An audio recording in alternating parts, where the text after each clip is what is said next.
जांजगीर पहुंचे नेता प्रतिपक्ष चरणदास महंत ने लोकसभा के नतीजे को लेकर कहा कि राहुल गांधी, मल्लिकार्जुन खड़गे ने स्वीकार किया है। इंडी गठबंधन ने बेहतर प्रचार किया कि नरेंद्र मोदी को पछाड़ रहे हैं। अयोध्या में ही भाजपा हार गई, इसका क्या जवाब देंगे नरेंद्र मोदी। देश हम सबका है, सबका भगवान भी एक है, ऐसे में अलग अलग वर्ग में बांटना सही नहीं है। जांजगीर चांपा लोकसभा में कांग्रेस की हार को लेकर कहा है कि मुझे दुख बहुत हुआ है, पता नहीं ऐसा क्या हुआ यहाँ, जरूर मैनेजमेंट में कमी हुई है। हार से यहाँ के कार्यकर्ता हतोत्साहित है। नेता प्रतिपक्ष डॉक्टर चरणदास महंत ने कहा कि हसदेव अरण्य में पेड़ों की कटाई को लेकर राज्यपाल को पत्र लिखा गया है।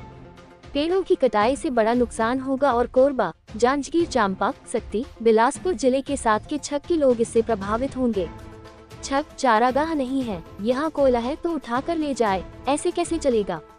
उन्होंने कहा है कि लोगों को डराएंगे, पुलिस भेजेगी। जो नतीजे हमने स्वीकार किया, हमारे कांग्रेस पार्टी ने स्वीकार किया, हमारे अध्यक्ष खड़गे जी ने भी स्वीकार किया, राहुल जी ने भी स्वीकार किया। राहुल जी के अगुवाई में जिस ढंग से हम लोगों ने प्रचार प्रसार किया है, वो उसी का नतीजा है कि हम आज नरेंद्र मोदी को पछाड़ रहे हैं। और उनके जो राम राम की भक्ति का हम लोगों को ही बेवकूफ़ बना रहे थे, अब उन्हीं का सांसद हार गया अयोध्या से, उसके बारे में क्या जवाब देंगे। तो ये देश तो हम सबका है, सबका भगवान एक है। अलग अलग हिस्सों में, अलग अलग समूहों में बांटना उचित नहीं है। संविधान में भी लिखा है, संविधान हमारे पुरखे और जो हमारे महर्षि लोग हैं, हमारे साधु संत हैं, उनका दिया हुआ नीति है, उसको बन चुका है देश के लिए, उसके बने रहने दें, उसमें कोई परिवर्तन नहीं करें, यही प्रार्थना है। इतर बात है कि जांजगीर संसदीय क्षेत्र में 8 में विधायक थे और मेरे ख्याल से 165,000 से यहाँ की लीड, 1,65,000 से हम जीत रहे थे, यही है ना। और यहाँ पता नहीं क्या हो गया ऐसा कि हम हार गए। लोगों में एकड़ नहीं बन पाया कि हमारा प्रत्याशी सबको एक नहीं कर पाए, मैं नहीं जानता, मुझे दुख बहुत हुआ है।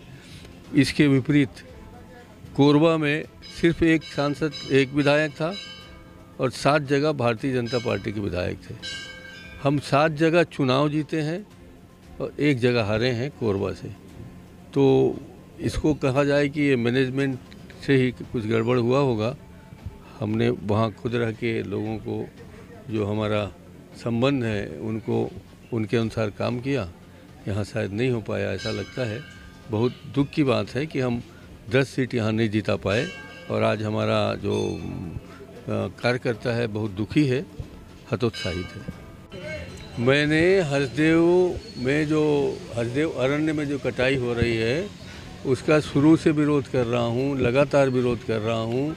हमने विधानसभा में संकल्प पारित किया था कि उस कटाई को बंद कर दिया जाए और जो वहाँ पर कोयले की खदान दी गई है उसको कैंसिल कर दिया जाए। यहाँ जो हसदेव नहर का पानी आ रहा है, जो हमारा रायगढ़ से लेके बिलासपुर जिला तक सिंचित हो रहा है, अगर हसदेव की कटाई होगी तो यहाँ सिल्ट जम जाएगा और वहाँ से पानी भी नहीं आएगा।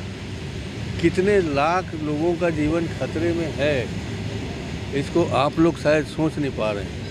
अगर सोच पाते तो पूरा जांजगीर ज़िला, पूरा हमारा सक्ती ज़िला, पूरा हमारा बिलासपुर ज़िला, सबको आंदोलित हो जाना चाहिए।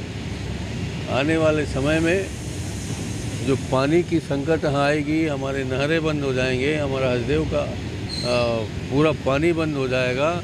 हसदेव के पानी से कोरबा में इतने सारे व्यवसाय, चाहे बाल्को हो, चाहे NTPC हो, चाहे बिजली घर हो, फिर यहाँ हम लोग अपना खेती बाड़ी कर रहे हैं, सब बंद हो जाएगा।